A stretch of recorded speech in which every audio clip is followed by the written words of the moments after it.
Hello दोस्तों, डीएलवी news पर आपका स्वागत है। आज हम बात करेंगे देश दुनिया की 25 बड़ी खबरों के बारे में। उससे पहले आपसे अनुरोध है, अगर आपने हमारे चैनल को अभी तक सब्सक्राइब नहीं किया तो प्लीज़ चैनल को सब्सक्राइब ज़रूर करें और हाँ, वीडियो को अंत तक ज़रूर देखें और कमेंट में ये भी बताएं ये वीडियो आप किस शहर राज्य से देख रहे हैं। तो चलिए नज़र डालते हैं आज की तमाम बड़ी खबरों पर। देखिए, पहली सबसे बड़ी खबर बिहार में कांग्रेस पार्टी पुनरुत्थान के मोड में है। पार्टी के दिग्गज नेता जिलों में डेरा डालकर संगठन को मजबूत करने के लिए अभियान चलाएंगे। इस दौरान वे कार्यकर्ताओं से मिलेंगे और पार्टी की नीतियों को जनता तक पहुंचाने की कोशिश करेंगे। कांग्रेस का लक्ष्य है बिहार में अपनी खोई हुई जमीन वापस पाना और आगामी चुनाव में बेहतर प्रदर्शन करना। वहीं दोस्तों देखिए, उड़ीसा में विधायकों के वेतन वृद्धि का मामला हाई कोर्ट तक पहुंच चुका है। याचिकाकर्ता ने इस वृद्धि को आम जनता के हितों के खिलाफ बताया और याचिका में कहा गया कि वेतन वृद्धि से राज्य के खजाने पर अतिरिक्त बोझ पड़ेगा, जो कि जनता के लिए नुकसानदायक होगा। कोर्ट इस मामले की सुनवाई करेगा और अपना फैसला सुनाएगा। वहीं अगली खबर देखिए, बिहार हिजाब विवाद में झारखंड के पूर्व स्वास्थ्य मंत्री ने एंट्री करते हुए इरफान अंसारी पर नियोजन नीति तोड़ने का आरोप लगाया। मंत्री ने अंसारी पर गंभीर आरोप लगाते हुए कहा, इस मुद्दे को और भी गर्म कर दिया गया है। इस घटना ने बिहार की राजनीति में एक नया मोड़ ला दिया और आरोप प्रत्यारोप का दौर शुरू हो चुका है। चलिए आगे बढ़ते हैं अपन खबरों में। देखिए, भारत सरकार ने कंगना रनौत को हिंदी सलाहकार समिति का सदस्य बनाया। उन्होंने यह महत्वपूर्ण जिम्मेदारी सौंपी गई है जिसके तहत वे हिंदी भाषा के विकास और प्रचार में अपना योगदान देंगी। कंगना रनौत के कार्यकाल की अवधि अभी स्पष्ट नहीं है, लेकिन नियुक्ति निश्चित रूप से हिंदी भाषा के क्षेत्र में एक महत्वपूर्ण कदम है।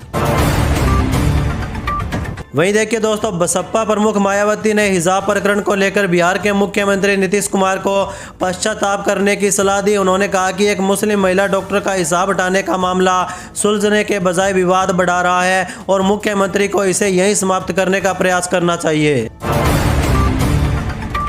चलिए अगली खबर देखिए, अखिल भारतीय विद्यार्थी परिषद ने बांग्लादेश में हिंदुओं पर हो रही हिंसा के विरोध में जवाहरलाल नेहरू विश्वविद्यालय में प्रदर्शन किया। प्रदर्शनकारियों ने इस्लामी कट्टरता का पुतला फूंका और बांग्लादेश में हिंदुओं की सुरक्षा सुनिश्चित करने की मांग की। एबीवीपी ने हिंसा की घटनाओं को निंदा की और दोषियों के खिलाफ सख्त कार्रवाई करने की मांग उठाई।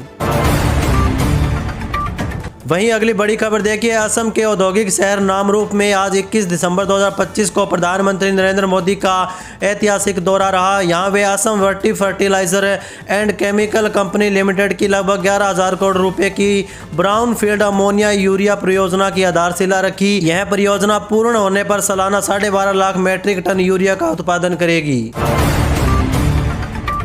चलिए अगली खबर देखिए, दिल्ली के परिवहन मंत्री ने प्रदूषण नियंत्रण को लेकर बड़ा ऐलान किया। अगले साल तक दिल्ली के बेड़े में 7,000 इलेक्ट्रिक बसें शामिल की जाएगी।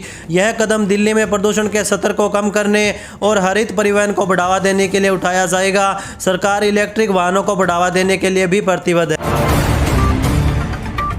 वहीं दोस्तों देखिए, दिल्ली हाईकोर्ट ने सरकारी अस्पतालों की बदहाली पर सख्ती दिखाई। कोर्ट ने स्वास्थ्य सचिव और आरएमएल अस्पताल के एमएस को पेश होने का आदेश दिया। यह आदेश अस्पतालों में मरीजों को हो रही असुविधाओं और लापरवाही के चलते दिया गया है, जिससे स्वास्थ्य सेवाओं की गुणवत्ता पर भी सवाल उठ रहे हैं।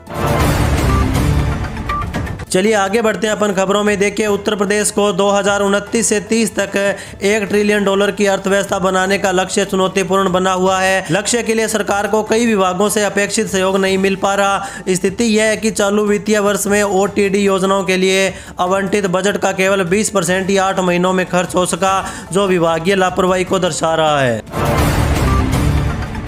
वहीं दोस्तों देखिए, वाणिज्य मंत्री पीयूष गोयल ने शनिवार को उन लोगों पर निशाना साधा जिन्होंने भारत की आर्थिक वृद्धि को केवल 4 से 4.5% तक सीमित समझा।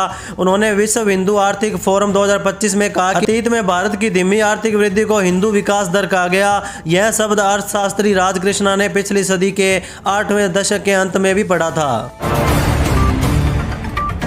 चलिए अगली खबर देखिए, महाराष्ट्र के उप मुख्यमंत्री एकनाथ शिंदे ने शनिवार को लोकसभा में विपक्ष के नेता राहुल गांधी पर देश के साथ बेईमानी करने और पाकिस्तान के नैरेटिव पर विश्वास रखने का आरोप लगाया। शिवसेना प्रमुख शिंदे कांग्रेस नेता और पुणे नगर निगम के पूर्व सभागुल के शिवसेना में शामिल होने के बाद लोगों को संबोधित कर रहे थे।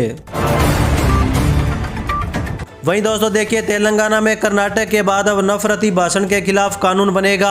मुख्यमंत्री रेवंत रेड्डी ने इसका ऐलान किया। इस कानून का उद्देश्य राज्य में नफरत फैलाने वाले भाषणों पर रोक लगाना और सामाजिक सौहार्द बनाए रखना होगा। सरकार इस कानून को जल्द लागू करने के लिए दिशा में काम कर रही है ताकि राज्य में शांति और सद्भाव बना रहे। वहीं देखिए दोस्तों, इजराइल की एक रिपोर्ट के मुताबिक ईरान बैलिस्टिक मिसाइल कार्यक्रम का विस्तार किया जा रहा है। वहीं इजरायली प्रधानमंत्री बेंजामिन नेतन्याहू अमेरिका राष्ट्रपति डोनाल्ड ट्रंप से दिसंबर के अंत में मुलाकात करने वाले हैं, जिसमें ईरान के बैलिस्टिक मिसाइल कार्यक्रम के कथित विस्तार पर चर्चा हो सकती है। साथ ही आगे के ईरान पर हमलों के बारे में भी बात हो सकती है।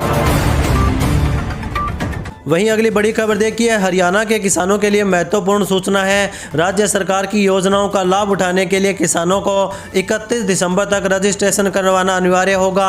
यह रजिस्ट्रेशन सरकारी योजनाओं तक पहुंच सुनिश्चित करेगा और किसानों को विभिन्न लाभ प्राप्त करने में मदद भी करेगा। समय सीमा का आपको पालन करना होगा और इसके बाद आप लगातार योजनाओं का लाभ उठा सकते हैं। वहीं देखिए दोस्तों, भुवनेश्वर में पुलिस ने 2 आरोपियों को नौकरी के नाम पर गैंग रेप के आरोप में गिरफ्तार किया। पुलिस ने मामला दर्ज कर आगे की जांच भी शुरू कर दी है। आरोपियों को अदालत में पेश किया जाएगा और पुलिस रिमांड की मांग भी कर रही है। पुलिस का कहना है कि आरोपियों से पूछताछ में कई अहम खुलासे होने की भी संभावना है। चलिए अगली खबर देखिए, मुख्यमंत्री योगी आदित्यनाथ ने 1 जनवरी से लेकर 31 जनवरी 2026 तक प्रदेश व्यापी सड़क सुरक्षा माह आयोजित करने के निर्देश जारी कर दिए हैं।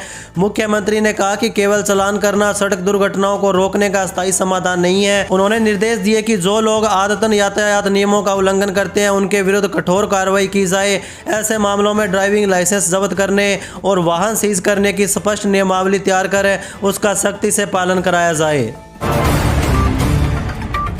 वहीं दोस्तों अगली बड़ी खबर देखिए, हिमाचल प्रदेश सरकार अब छोटे कारोबारियों को कर्ज से मुक्त करेगी। प्रदेश के शहरी क्षेत्र में एनपीए घोषित बैंक खातों वाले छोटे दुकानदारों को आर्थिक मदद मिलेगी। 10 लाख तक के कर्ज पर 1 लाख रुपए प्रदेश सरकार चुकाएगी। इसके लिए मुख्यमंत्री लघु दुकानदार कल्याण योजना लागू की गई है। जिन दुकानदारों का वार्षिक टर्नओवर 10 लाख रुपए से कम है और जिन्होंने अप्रैल 2020 से 31 मार्च 2025 के बीच व्यापारिक ऋण लिया लेकिन भुगतान न कर पाने के कारण उनका खाता एनपीए घोषित हो गया, वहीं इस योजना के पात्र होंगे। वहीं देखिए दोस्तों, आज दोपहर 12:13 पर हरियाणा के झज्जर क्षेत्र में भूकंप का झटका महसूस किया गया। राष्ट्रीय भूकंप विज्ञान केंद्र के अनुसार भूकंप की तीव्रता रिक्टर स्केल पर 3.3 मापी गई। भूकंप का केंद्र झज्जर में ही था और इसकी गहराई धरती के अंदर लगभग 10 किलोमीटर बताई जा रही है। फिलहाल किसी तरह के जान माल का नुकसान की कोई खबर नहीं है। यह झटका हल्का होने के कारण बड़े नुकसान की आशंका नहीं है। चलिए अगली खबर देखिए, मुख्यमंत्री भजनलाल शर्मा ने कहा कि प्रतियोगी परीक्षा की तैयारी कर रहे ग्रामीण युवाओं के लिए ग्राम पंचायत मुख्यालयों पर अटल ज्ञान केंद्र स्थापित किए जाएंगे। सरकार के 2 वर्षों के कार्यकाल के बारे में बताते हुए उन्होंने कहा कि कांग्रेस जो काम 5 साल में नहीं कर पाई, वर्तमान सरकार ने 2 साल में करके दिखाया। वहीं दोस्तों देखिए, भारतीय रेलवे ने यात्रियों को नए साल से पहले ही झटका दे दिया है। जनरल, मेल, एक्सप्रेस और ऐसी श्रेणियों के टिकट महंगे हो सकते हैं। बढ़ी हुई दरें 26 दिसंबर 2025 से लागू होंगी। लोकल ट्रेनों और मासिक सीजन टिकट के दामों में कोई बदलाव नहीं किया गया। साधारण श्रेणी में 215 किमी तक किराया नहीं बढ़ाया जाएगा, लेकिन उससे अधिक दूरी पर वृद्धि की गई है। चलिए आगे बढ़ते हैं अपन खबरों में। देखिए, इलाहाबाद हाई कोर्ट ने सक्रिय वकालत न करने वाले और गिरोहबंद कानून के तहत अभियुक्त वकीलों की जानकारी मांगी। कोर्ट ने पुलिस अधिकारियों को यह सुनिश्चित करने का निर्देश दिया कि जानकारी बिना किसी दबाव के दी जानी चाहिए। यूपी बार काउंसिल ने बताया कि ऐसे वकीलों का लाइसेंस रद्द किया जाएगा और 98 वकीलों के खिलाफ स्वायत्त संज्ञान लिया जाएगा। सरकार को अधिवक्ताओं के खिलाफ आपराधिक मामलों की जानकारी देने का भी निर्देश दिया गया है। वहीं दोस्तों देखिए, भागलपुर में ग्रामीण कौशल योजना के तहत रोजगार मेले का आयोजन किया गया, जिसमें 17 कंपनियों ने भाग लिया। इस मेले में 3180 युवाओं ने नौकरी के लिए आवेदन किया। यह आयोजन युवाओं को रोजगार के अवसर प्रदान करने और कौशल विकास को बढ़ावा देने के उद्देश्य से किया गया। युवाओं ने उत्साहपूर्ण इसमें हिस्सा लिया। वहीं अगली बड़ी खबर देखिए, केंद्र सरकार ने 2025 में महंगाई से जूझ रहे सरकारी कर्मचारियों और पेंशनरों को बड़ी राहत देते हुए महंगाई भत्ते में 4% की बढ़ोतरी का ऐलान किया। इस फैसले को डीए हाइक 2025 के नाम से देखा जा रहा है, जो सीधे तौर पर लाखों परिवारों की मासिक आय को प्रभावित करेगा। लगातार बढ़ती कीमतों, घरेलू खर्चों, जरूरी सामान की महंगाई के बीच यह फैसला कर्मचारियों और रिटायर पेंशनरों के लिए सुकून देने वाला माना जा रहा है। जुलाई 2025 से लागू होने वाली इस बढ़ोतरी का असर सैलरी और पेंशन दोनों पर साफ दिखेगा। चलिए अगली खबर देखिए, राजस्थान में न्यायालय की सुनवाई के नए नियम को लागू किया जाएगा। इसके तहत राजस्थान में जनवरी महीने यानी साल 2026 के शुरुआत के साथ इवनिंग कोर्ट की व्यवस्था लागू होने जा रही है। इसका मतलब यह है कि अब न्यायालय में नियमित समय के अलावा शाम के समय भी केस की सुनवाई होगी। राजस्थान हाई कोर्ट प्रशासन ने इसके लिए प्रस्ताव तैयार कर लिया। वहीं यह व्यवस्था पूरे प्रदेश के न्यायालयों में लागू होगी।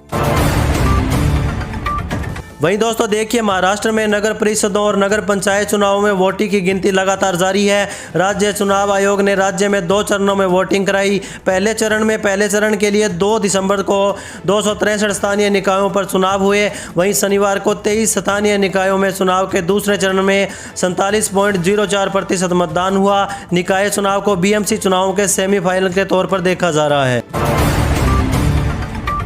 चलिए अगली खबर देखिए, प्रधानमंत्री किसान सम्मान निधि योजना भारत सरकार की एक लोकप्रिय योजना है। करोड़ों किसानों इस स्कीम का फायदा उठा रहे हैं। इस योजना के अंतर्गत हर साल सरकार 3 बार किस्तों के जरिए किसानों को 6,000 रुपये प्रदान करती है। अब तक इस योजना की कुल 21 किस्तों को जारी किया जा चुका है। देश भर के करोड़ों लाभार्थी किसान अब यह जानना चाहते हैं कि 22वीं किस्त कब उनके खाते में आ सकती है। मीडिया रिपोर्ट और योजना से जुड़े संकेतों के मुताबिक अगली किस्त अगले साल फरवरी महीने में हो सकती है। हालांकि सरकार की ओर से अभी तक इसकी कोई आधिकारिक पुष्टि नहीं हुई है। भारत सरकार की यह योजना छोटे और सीमांत किसानों की आय को स्थिरता देने और खेती से जुड़े खर्चों में सहायता के उद्देश्य से शुरू की गई थी। पिछली किस्त का लाभ मिलने के बाद अब सभी किसान 22वीं किस्त का इंतजार कर रहे हैं। वहीं अगली खबर देखिए, सुप्रीम कोर्ट के फैसले के बाद अरावली पहाड़ियों को लेकर बहस लगातार छिड़ चुकी है। फैसले में कहा गया कि 100 मीटर से कम ऊंचाई वाली पहाड़ियों को अपने आप जंगल नहीं माना जाएगा। पर्यावरणवादियों को डर है कि इससे अरावली की सुरक्षा कमजोर हो सकती है। कोर्ट के अनुसार भूमि को वन घोषित करने का निर्णय राजस्व रिकॉर्ड और भौतिक स्थिति के आधार पर होगा, न कि सिर्फ ऊंचाई के आधार पर होगा। वहीं दोस्तों अगली बड़ी खबर देखिए, केंद्र की एनडीए सरकार संसद के शीतकालीन सत्र में मनरेगा की जगह पर वीबीजी रामजी बिल लेकर आई। इस बिल को संसद के दोनों सदनों में पास कर दिया गया। वहीं इस बिल के पास होने पर कांग्रेस संसदीय दल की चेयरपर्सन सोनिया गांधी ने एक वीडियो संदेश जारी किया। अपने वीडियो संदेश में सोनिया गांधी ने 20 साल पहले लाए गए मनरेगा कानून को क्रांतिकारी कदम बताया। इसके अलावा उन्होंने अब नए कानून को लेकर सोनिया गांधी ने कहा, सरकार ने मनरेगा पर बुलडोजर चला दिया। सोनिया गांधी ने कहा कि अब को कितना, कहां और किस तरह रोजगार मिलेगा, यह जमीनी हकीकत से दूर दिल्ली में बैठकर सरकार तय करेगी।